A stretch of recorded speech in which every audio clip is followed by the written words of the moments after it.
Nagbabalik ang PTV Balita ngayon.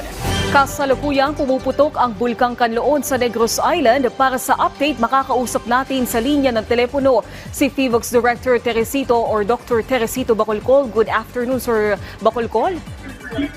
Yes, ma'am. Good afternoon po sa inyo. Ano po yung assessment ninyo, sir, dun sa nangyaring pagputok o aktibidad nitong Bulkang Kanloon at anong alert level na po tayo ngayon? Nasa alert level 3 na po tayo ngayon and we expanded the danger zone from the PDC which is 4 kilometers to 6 kilometers na po ngayon. And further details lang kanina, yung eruption umabot po ng 3,000 meters and it lasted for 7 minutes from 3:03 to 3:10. Under alert level 3, sir, ano po yung epekto nito? Ano po yung pinsalang maidudulot nito at pwede niyo po bang maipaliwanag ito? Yung alert level 3 being there is a high level of volcanic unrest and again, ang isa sa pinaka-crucial dito would be the expansion of the danger zone from 4 kilometers to 6 kilometers. So we are advising the LGUs to evacuate people living within the 6-kilometer danger zone. Sa ngayon po is ongoing yung evacuation doon sa mga nasa 6-kilometer radius zone. Tama po ba? Yes po, ongoing po yun po yung advice namin na mag-evacuate po yung nakatira within the 6-kilometer radius ng Canlaon Volcano. Ano pa po yung ina-expect natin sa mga susunod na minuto, oras after po nitong aktibidad na ito? Okay, so we would expect from time to time kakaroon ng ganitong pag-alboruto. So again, advice natin sa ating mga kababayan na maging handa sila in case na mag-escalate further yung activity ng Canlaon Volcano unless baka po din po in the event po na i-raise din po natin yung alert level from 3 to 4. So right now it's alert level 3 and again, advice natin sa ating mga kababayan, maghanda po sila just in case na we mag-escalate further yung activity ng Canlaon Volcano. Sir, maibalik lang natin kailan po huling nangyari itong pag-alboroto na ito ng Canlaon na umabot po sa alert level 3? Matagal na panahon na po ba? Yes, from June 3, we raised it from alert level 1 to alert level 2. Nagkaroon ng activity ng June 3, maalala natin, and then from June 3 until now, until kanina, nasa alert level 2 siya for 6 months and then now we're raising it to alert level 3. Ngayon, sir, should we expect yung mga ashfall? Ano pa po ba yung mga dapat asahan in terms na makakaapekto po doon sa kalusugan ng mga at kaligtasan ng mga tao dyan? Yes, we would expect na magkaroon po ng abo sa mga paligid ng Canlaon Volcano. So far ngayon, kumakalat pa lang kami ng mga information. Depende po din kasi sa yung direksyon ng hangin.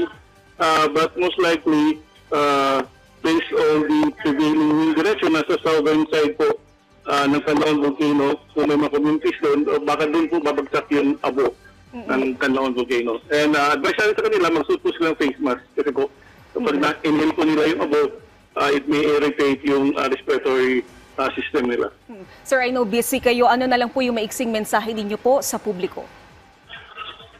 So paalala natin sa ating mga kababayan living around Canlaon Volcano na mag-ingat po sila and they should always be on alert.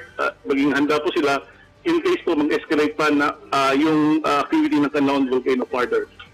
Maraming salamat po sa inyong panahon, FIVOX Director Teresito Bacolcol. Samantala po iaabot sa mahigit 32 billion pesos ang nailabas na pondo ng Social Security System para sa 13th month at December pension ng kanilang pensioners. Ayon kay SSS Officer in Charge Voltaire P. Agas, inagahan nila ang paglalabas ng 13th month at December pensions bilang maagang pamasko. Sa ngayon, natanggap na ng unang batch ng pensioners ang nasa 17.9 billion pesos na halaga ng benepisyo noong November 29, habang ang ikalawang batch ay naipamahagi noong December 4 pa na napakinabangan ng 1.52 million pensioners. Nasa 41.6 million din ang nakatakdang ipamahagi sa pamamagitan ng non-peso net participating banks at cheque. Pinirmahan na ni Pangulong Ferdinand R. Marcos Jr. ang panukalang batas na nag-aamyenda sa ilang promisyon sa Rice Tarification Law.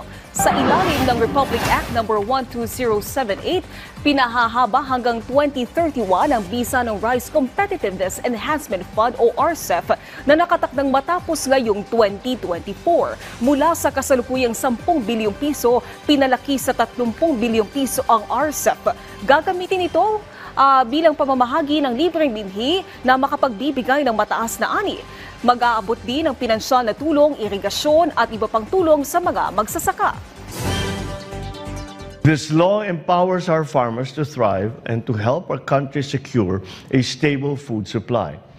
By increasing investments in agriculture, providing more resources, and creating a more competitive rice industry, we are laying the groundwork for a stronger, more self-sufficient Philippines. Samantala, alamin natin ang ibang balita sa PTV Davao mula kay Jay Lagang.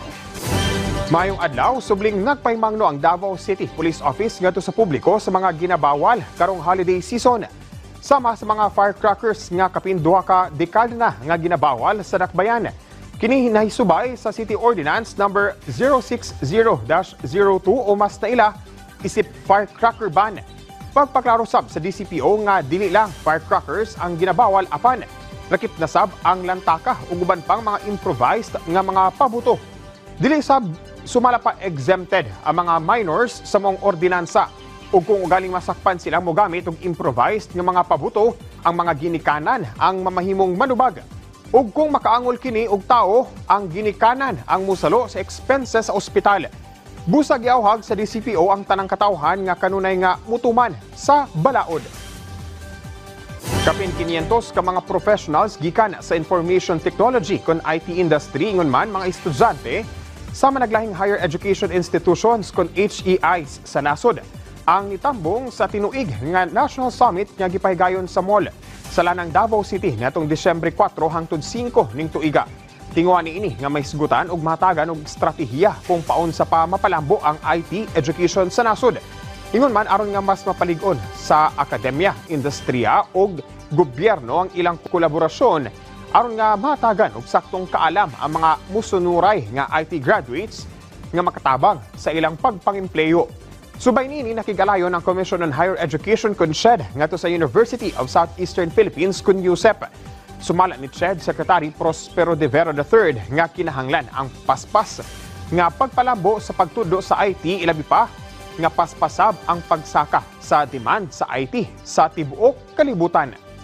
It's our commitment to ensure that the graduates of our universities are industry ready when they graduate, and to make sure that what is taught in the classroom is aligned to what the industry needs. Second, that the skills and competencies they develop are consistent with skills and competencies needed all over the world. And why IT? Because we like working with the IT industry. That's why we're working with them. Because we've had a very good relationship with the IT sector for some time now. Ug mo kadto ang mga nagunang balita dinhi sa PTV Davao. Ako si Jay Lagang. Mayong adlaw. Daghang salamat, Jay Lagang. At yan ang mga balita sa oras na ito. Para sa iba pang update, i-follow at i-like kami sa aming social media sites sa @PTVPH. Ako po si Naomi Tiburcio para sa Pambansang TV sa Bagong Pilipinas.